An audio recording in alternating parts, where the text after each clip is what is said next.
Hello students, कैसे हैं आप लोग। एक बार फिर से आपकी अपनी YouTube channel success study point में स्वागत है आप लोगों का। और आज हम बात करने वाले हैं इतिहास के बारे में। ठीक है, इतिहास यानी हिस्ट्री है ना, जिसके पिता कहा जाते हैं, हिस्ट्री के पिता हेरोडोटस को माने जाते हैं। तो आज हम, जैसा कि आप लोग पता है कि इसका ये पार्ट 2 वीडियो है और इसके पार्ट 1 वीडियो में ऑलरेडी हम लोग अति लघु उत्तरीय प्रश्न का डील कर चुके हैं। और आज हम पढ़ने वाले हैं लघु उत्तरीय प्रश्न। काफ़ी इंपॉर्टेंट टॉपिक है। लघु उत्तरीय प्रश्न से काफ़ी एग्जाम में क्वेश्चन बनते हैं।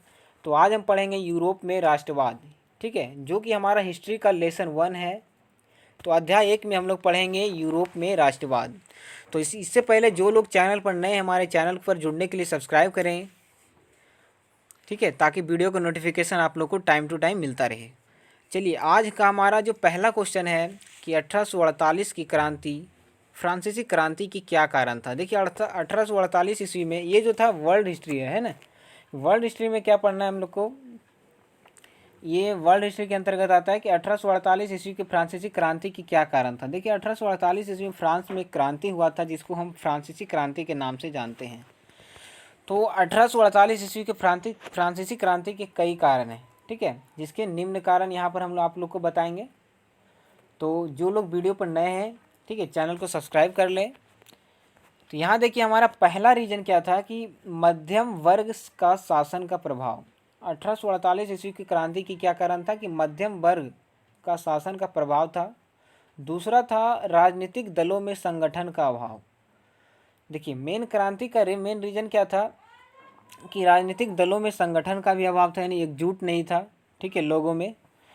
तीसरा कारण क्या था फ्रांसीसी क्रांति का कि समाजवाद का प्रसार हो रहा था। ठीक है, समाजवाद का प्रसार। चौथा कारण क्या था कि लुई फिलिप की नीति की असफलता। ठीक है, तो ये बहुत सारे रीजन बनते हैं, है ना, इस क्रांति के, जो कि 1848 ईस्वी में फ्रांस में हुआ था। चलिए, हम सेकंड प्रश्न की ओर बढ़ते हैं। और सेकंड नंबर काफ़ी इंपॉर्टेंट टॉपिक है हमारा। क्वेश्चन है हमारा कि इटली जर्मनी के एकीकरण में ऑस्ट्रिया की क्या भूमिका थी। देखिए, काफ़ी इंपॉर्टेंट क्वेश्चन है, एग्जाम में इससे प्रश्न बनते हैं। तो इटली और जर्मनी के एकीकरण में ऑस्ट्रिया की क्या भूमिका थी। चलिए, इसका प्रश्न हम देखते हैं, इसका आंसर क्या हो जाएगा। देखिए, यहाँ पर बिल्कुल सटीक तरीके से आप लोग को शॉर्ट रूप में आंसर बताया जा रहा है। ठीक है, एकदम अपने लैंग्वेज में आप लोग क्या कर सकते हैं, अपने लैंग्वेज में भी इसको बना सकते हैं। ठीक है, तो चलिए, इसका आंसर हो जाएगा कि क्वेश्चन था कि इटली जर्मनी के एकीकरण में ऑस्ट्रिया की भूमिका क्या थी।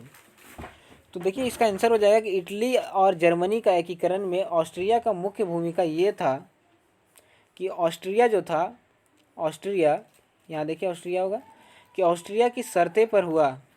ठीक है, यानी इटली और जर्मनी का एकीकरण ऑस्ट्रिया की शर्त पर हुआ, क्योंकि वहाँ के प्रांतों पर ऑस्ट्रिया का अधिकार और हस्तक्षेप था। ठीक है, यानी कि फ्रांस के, इटली और जर्मनी के अधिकांश क्षेत्र पर किसका अधिकार था, ऑस्ट्रिया का। इसलिए उसकी शर्तों पर ही क्या हुआ, इसका एकीकरण हुआ। ठीक है, याद रखिएगा, ऑस्ट्रिया का ही अधिकार था। क्या हो जाएगा, ऑस्ट्रिया, याद रखिएगा, ऑस्ट्रिया। ठीक है, तो इटली जर्मनी के एकीकरण में किसका शर्त मानना पड़ा, ऑस्ट्रिया का, क्योंकि वहाँ के अधिकांश क्षेत्रों पर किसका हस्तक्षेप था, ऑस्ट्रिया का हस्तक्षेप था।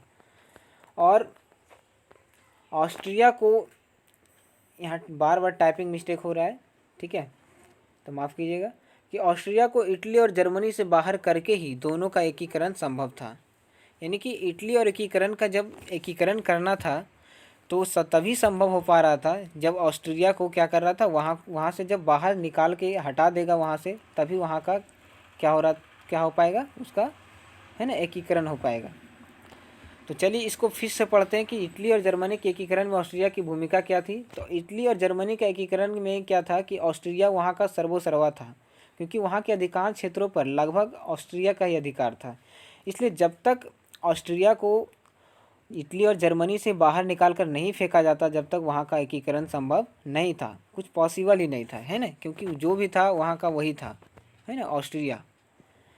तो दोनों देश ने उसे बाहर निकाल कर फेंक दिया, इटली और जर्मनी ने, और विदेशों की सहायता ली, विदेशी यात्री की सहायता ली, है ना, और इटली का एकीकरण संभव हो पाया। चलिए, इसी तरह से हम तीसरे प्रश्न की ओर बढ़ते हैं।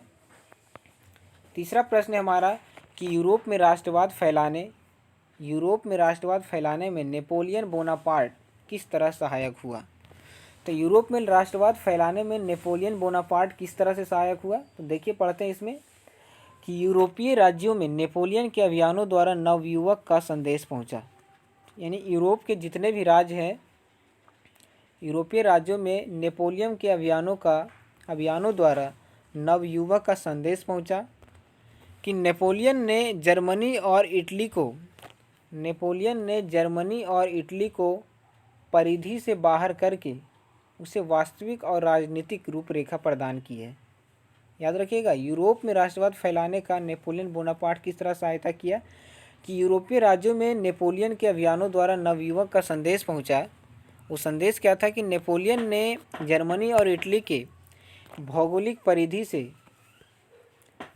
परिधि से उसे वास्तविक और राजनीतिक रूपरेखा प्रदान की, जिससे दोनों का एकीकरण संभव हुआ और उसकी नीति के कारण फ्रांस के विरुद्ध यूरोप में राष्ट्रवाद फैल गया, है ना।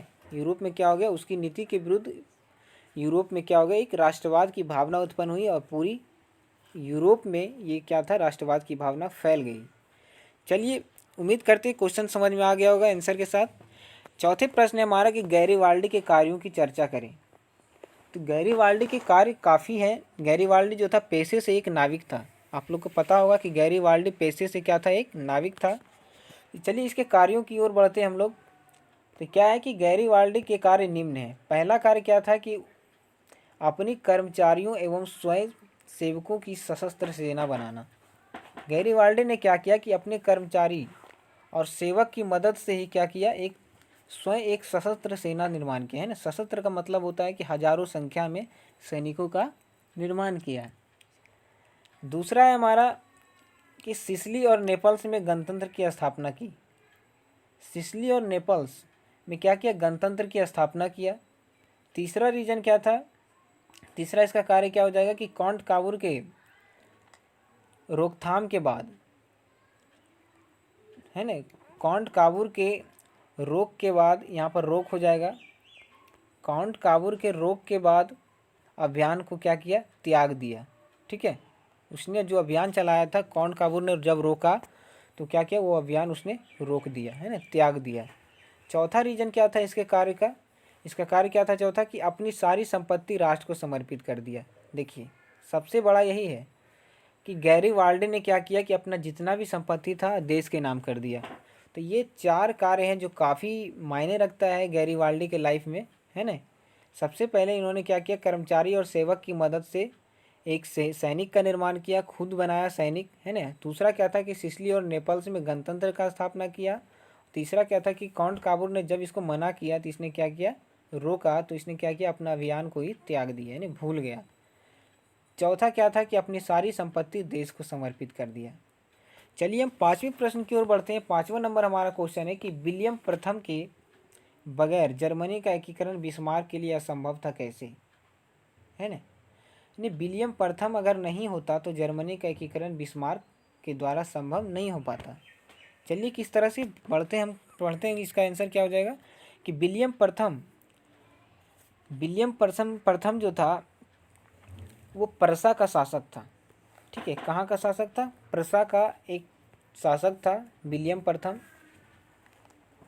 प्रथम क्या था कि प्रसा का एक शासक था। वह राष्ट्रवादी विचारों का समर्थक था। उसके सुधारों से जर्मनी में औद्योगिक क्रांति आई। उसके सुधारों से क्या हुआ कि जर्मनी में औद्योगिक क्रांति आई और अर्थव्यवस्था में काफ़ी सुधार आई। ठीक है, क्योंकि वह क्या था, राष्ट्रवादी विचारों का समर्थक था, यानी कि जनता जो कहता था उसको भी वही मानना पड़ता था, है ना। यानी एक अच्छा शासक था। विलियम प्रथम क्या था, प्रसा का एक शासक था और राष्ट्रवादी विचारों का समर्थक था। उसके द्वारा उसके सुधारों से जर्मनी में औद्योगिक क्रांति आई और अर्थव्यवस्था काफ़ी क्या हो गया, सुधार आई, जिससे जर्मनी में राष्ट्रवाद का प्रसार हुआ। और उसने बिस्मार्क को अपना चांसलर बनाया। क्या किया, बिस्मार्क को अपना चांसलर बनाया। कौन, विलियम प्रथम।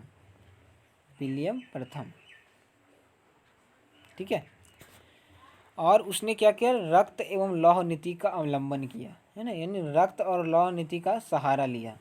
ठीक है, और जिस कारण से क्या किया, जर्मनी का एकीकरण फिर अंततः संभव हो पाया। ठीक है, तो ये थे हमारे आज का 5 प्रश्न, जो कि इसका लघु उत्तरीय प्रश्न यूरोप में राष्ट्रवाद का लगभग इसका लघु उत्तरीय टोटल करवाया जा चुका है, अति लघु भी हो गया है। ठीक है, तो अगला हम लोग पार्ट 2 पढ़ेंगे, जो कि समाजवाद और साम्यवाद से रिलेटेड होगा इसका।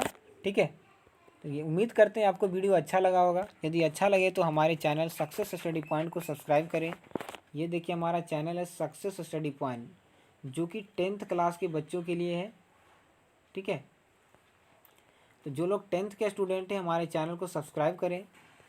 ठीक है, चलिए, इस तरह का वीडियो देखने के लिए हमारे चैनल पर देखिए आप लोग कमेंट जरूर करें। आपको कोई भी कमी दिखे आप लोग कमेंट कीजिए, है ना। आपको जो भी सब्जेक्ट चाहिए आप हमें कमेंट बॉक्स में लिख सकते हैं, आपका जवाब मिलेगा। ठीक है, चलिए, thank you watching this video, bye bye.